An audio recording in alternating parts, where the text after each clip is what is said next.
umabot nga po sa 3 hanggang 4 na milyong mga balota po o ang kailangang i-reprint. Ano pong nangyari, Chairman? Bakit po nagkaroon ng ganito kadaming mga balota na i-reprint? Hindi po ba nagkaroon ng quality control? Sino pong may sala dito? Yung printing partner po ba natin o nagkaroon din po ng internal oversight na pagkukulang sa parte naman po ng COMELEC? 1.8 million na lang po as of kahapon ang ating pong kinakailangang i-reprint dahil nga po araw-araw ay nagkakaroon tayo ng reprints. Sa ating pong pagpiprint po talaga, meron pong mga defective ballots na lumalabas kahit nga po sa pag-iimprenta rin ng papel, ng yung ating perang papel, ay nagkakaroon din po ng mga problemang ganyan.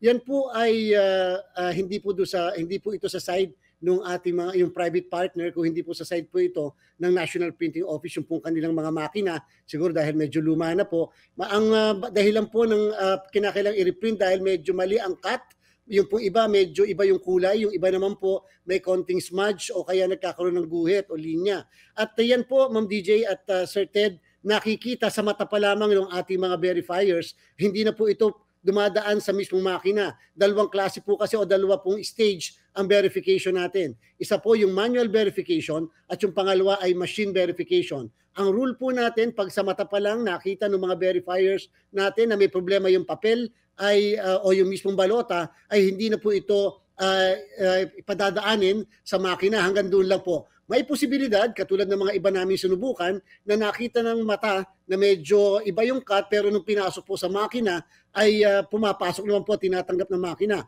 Pero just the same, dahil nga sa mataas na quality control natin, hindi na po natin ito pinapadaan sa makina, hanggang doon lang po sa pagtingin ng mga mata ng ating mga verifiers. Ang pagbabayad naman po ng COMELEC sa NPO ay nakabase sa good ballots. Hindi po binabayaran yung bad ballots, at talaga pong ine-expect natin habang nagbe-verify tayo ay magkakaroon ng mga ilang balota na meron pong tinatawag na defects at kinakailangan i-reprint. Oo. So yung ganun pong kadami mga balota na umabot ng 4 million, ngayon nasa 1.8 na lang, normal po yon sa pag-iimprenta po ng mga ballots natin? Yes po. Oo. Normal po yun, lalo pat hindi na bago yung mga makina na ginagamit ng National Printing Office. Dito po sa dalawang makina na bago na daladala po ng Miro system ay napakababa po ng ating pong percentage ng reprints, mga 3% to 5% lamang. Pero dito po medyo yun po ang mataas. Pero just the same, again, yun po yung kagandahan ng mataas na quality control na pinapatupad natin sa verification ng mga balota. Kahit po simpleng tuldok lamang o simpleng maliit na guhit lamang ay nire-reject na po ng mga verifier natin. Oo. Chairman, kung 40% na tayo sa printing ng ballots, ilang araw na lang po yata bago mag-eleksyon, aabot po ba tayo kung i-expect natin na mga sa susunod na printing magkakaroon ulit ng mga ganitong klase po ng depekto?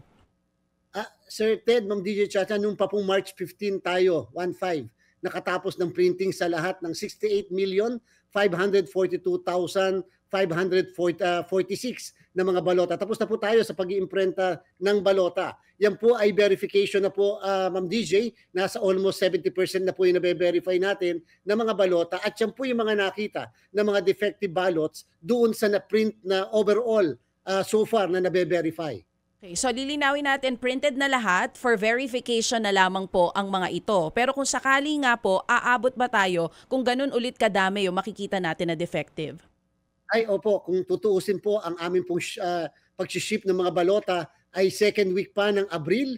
Hindi po pwedeng maipadala ito na maaga dahil ang number one accountable form sa isang eleksyon ay ang balota. Kung kaya naman mga second week pa ng April yan, base sa aming pong laging nakasanayan na pag-ship out ng mga balota. Pero yung mga ibang election paraphernalia na ando na po sa mga hub natin yan at naghihintay na lang ng proper deployment sa mga municipalities at cities sa buong bansa. So, wag po mag-alala sa bayanan, aabot po yan sapagkat ang ating pong estimate na last ng verification ay April 20. And therefore, yan po yung mga NCR ballots na lamang o kung hindi man balota ng Region 4 o kaya Region 3 na malapit po nadadalhan kung sakasakaling sila ay magdi-distribute na ng mga balota. Oo, magkakaroon lang ng konting delay dun po sa pag-deliver, dun sa mga lalawigan kung sakali?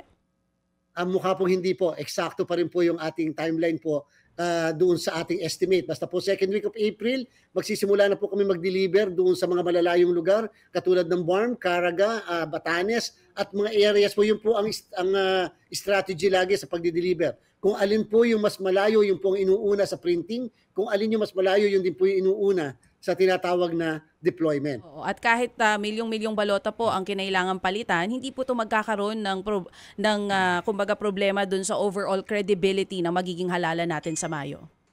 Tama po kayo Ma'am DJ, mas maganda na po na mataas yung quality control natin, hindi na bali mag-reprint, total naman ang bayad natin base sa good ballots, kaysa naman po pagdating ng mga balota doon sa mismong presinto, tsaka magkakaproblema at baka magre-reject ang machine ng mga balota dahil sa hindi naging maganda yung ating quality control.